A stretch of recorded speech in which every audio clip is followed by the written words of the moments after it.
Hello everyone, welcome back to my channel. Thank you for clicking on this video.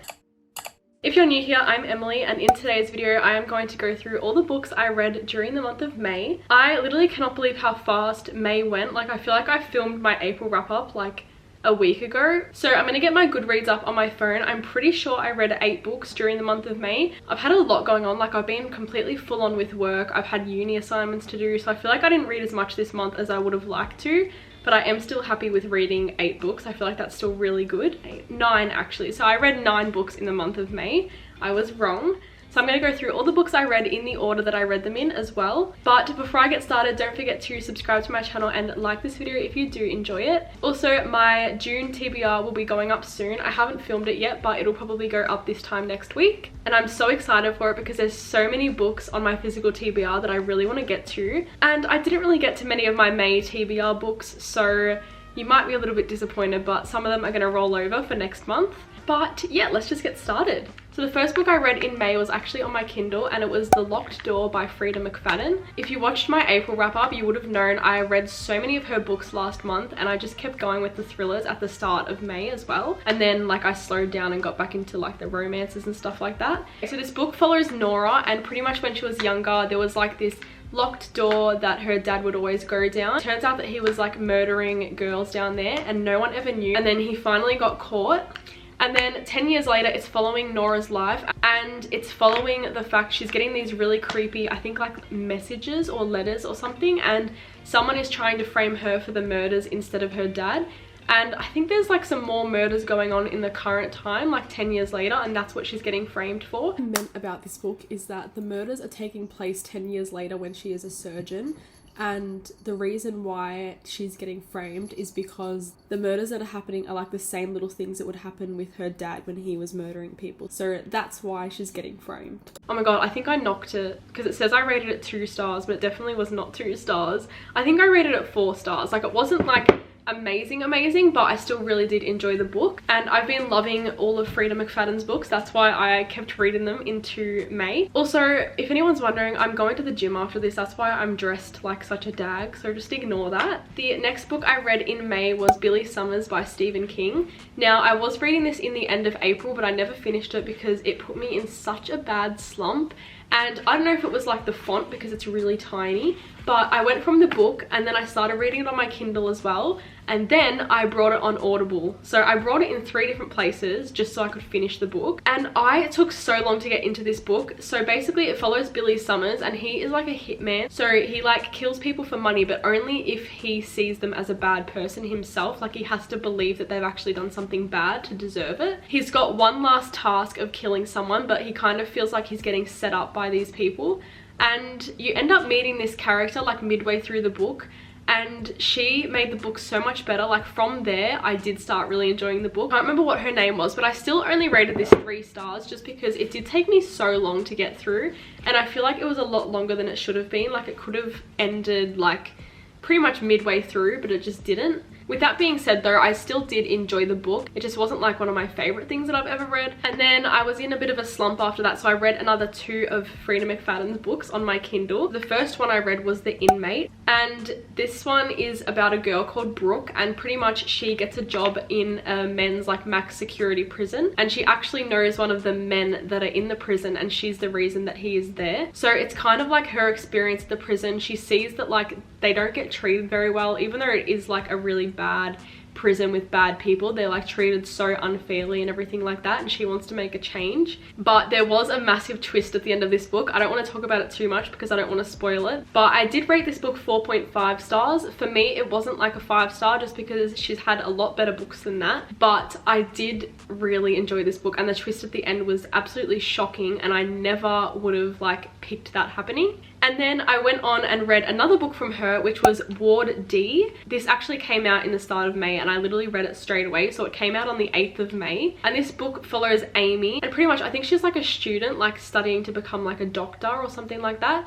and she gets put in this like psychiatric unit in the hospital overnight for like a training shift type of thing. She gets to meet all of these patients, and I feel like all of them were such strong characters. That's why this book was so character driven, which I absolutely love. Like, you found out about every single person that was in that hospital. So pretty much one of the patients is locked in this room and is making like a lot of noises, like growling noises, and every time she goes past, like, she's scared. And also one of the patients is a best friend from when she was younger. I'm sorry, I'm explaining this so terribly, but it was so creepy what happened in this book, and the twist at the end was absolutely insane. Like, all of her books have massive twists at the end, but this one was just like something else. Like, I was completely shocked, and that's why I rated this book 5 stars. I feel like it came together really well at the end, and I just loved the whole story. As I said, I love books that are character driven, so the fact you got to see inside the minds of so many of these people in the hospital was just like insane. Like, I loved it, and you just didn't know what to expect until you find out at the end. And then from there I read more like romance based books. So the next book I read in May was Addicted for Now by Krista and Becca Ritchie.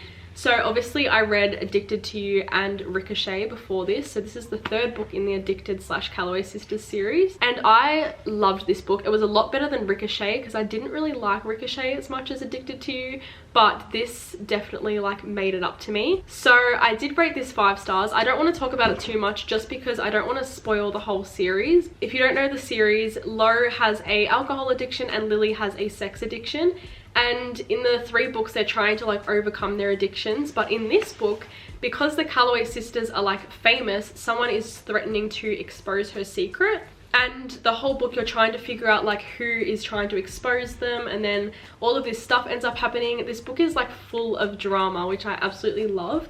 And that's all I'm gonna say. So I loved this book in the series, and I can't wait to continue the series as well. Okay, the next book I read was Beach Read by Emily Henry. So I actually listened to this on Audible, only because I did start reading this like over a year ago, and then I DNF'd it like really close to the end, and I can't remember why. So I decided to listen to it on Audible instead. And I'm sure a lot of people are familiar with this, but pretty much it follows January, and she goes to this house that her dad owned, and he passed away, so she goes to like see everything in the house. And she is a romance novel writer, and when she goes on this trip to this house, she is in like a writing slump, you could call it. So she doesn't know what to write, she's really stuck and doesn't know where to go with her books in the future. And then she meets her neighbor next door, who is Gus, and he turns out to also be a writer, but he's like a literary author, so he writes a completely different thing. So the whole concept of this book is that they swap genres and then try to finish off their books in each other's genres. And Gus doesn't really believe in love, so he has to write a romance, and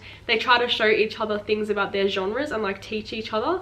And you see them falling in love throughout the book as well. So I loved this. As I said, I can't remember why I DNF'd this book, but I did rate this 5 stars as well. And I love, love, love Emily Henry's writing style as well. I did mention in a previous video, I'm trying to write my own book, and I haven't really wrote anything for a couple of weeks because I've been so busy. But this book really inspired me with her writing and how I want to write as well. So the next book I read after that was Happy Place by Emily Henry, and I actually posted a reading vlog of this book. So if you want to go and watch that and actually see more of my opinions, go and watch that, because I'm not going to talk about it too much in here. But pretty much it follows Harriet and Wynne, and they go on like this little trip with their best friend group. So there's 6 of them. And no one knows that Harriet and Wynne actually aren't together anymore, so they have to fake date during this trip. And it goes through like then and now, so you find out like why they broke up and like why they're not together anymore, and then you see them like fake dating and how you can just tell they still love each other. And I absolutely loved all of the characters in this book. I feel like it was very character driven again, because you get to see the 6 best friends and you get a little bit of all of their personalities together, and I just loved all of the characters in this book. I rated this 4 stars. I don't really know why. I probably would bump it up to like 4.5 because it wasn't as good as Beach Read. Like, it wasn't a 5-star read for me, but yeah, I still did really enjoy this book, and if you want to see more about it, go and watch my vlog. And then the next book I read was Things We Never Got Over by Lucy Score. So this is another book that I DNF'd last year, so you can see that I was tabbing it a lot last year, and then for some reason I stopped reading it again because I think I got into a slump. So I did use like an Audible credit to get this book, and I listened to the whole thing from start to finish again. So first of all, I rated this 4.5 stars. I really wish I didn't DNF it a year ago because I really want to go into the second book now, and because I hadn't read this one, I needed to read this one first. But it follows Knox and Naomi. So Naomi's twin sister Tina calls her to go to this town called Knockemout,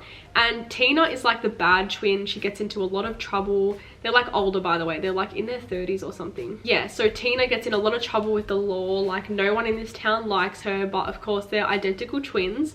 So when Naomi arrives into the town, it turns out Tina had set her up and just stole her car and everything like that. And Naomi gets off on the wrong foot with a lot of people in town because they just think that she's Tina, but she has to explain that she's not Tina. I loved her character so much. And then obviously she meets Knox and he provides her with a place to stay. And it also turns out that Tina had a daughter called Waylay, and she got left into Naomi's care as well. So it shows their relationship blossoming as well. This was a grumpy sunshine, 100%. Knox was like the grumpiest character I've ever seen in a book. And all the people in the town are so close to each other, and it's just such like small town vibes, and I love it so much. So as I said, 4.5 stars for this one. And then the last book I read in the last book I read in May was The Selection by Kiara Cass. I think you say it like that. So it's obviously part of the Selection series. This book pretty much gives like Bachelor / Bridgerton vibes. So there's a prince and he's calling out for like all of these girls to apply to be his wife, but he can only pick 35 people to come and live in like his castle or palace with him, whatever you want to call it. And this book follows America, and she is one of the chosen ones, but she actually has a lover from back home. And in this book there's like different levels, so I think it goes up to like 8, and each level is like a different like wealth, and normally they can't like date each other if they're in different classes. They had like a forbidden relationship, but America does go off to meet Prince Maxon, and then you see the relationship with him blossoming, but you also see that she still loves the boy from back home and wants to be with him as well. So it's definitely love triangle vibes. And I love how you get to see like the personalities of all the girls in the book as well. That's why I love that it gives Bachelor vibes, because I used to love watching that on TV. And I am so excited to continue reading this series because I absolutely loved this. Like I rated this 5 out of 5 stars, but this was the last book in this video. So with that being said, thank you so much for watching this video. As I said, I read 9 books in the month of May, and I'm so excited for my June reads. Thank you so much for watching this video. As I said earlier, if you like it, please give it a like and subscribe to my channel if you want to see more content from me. And yeah, with all of that being said, thank you for watching, and I will see you in my next video.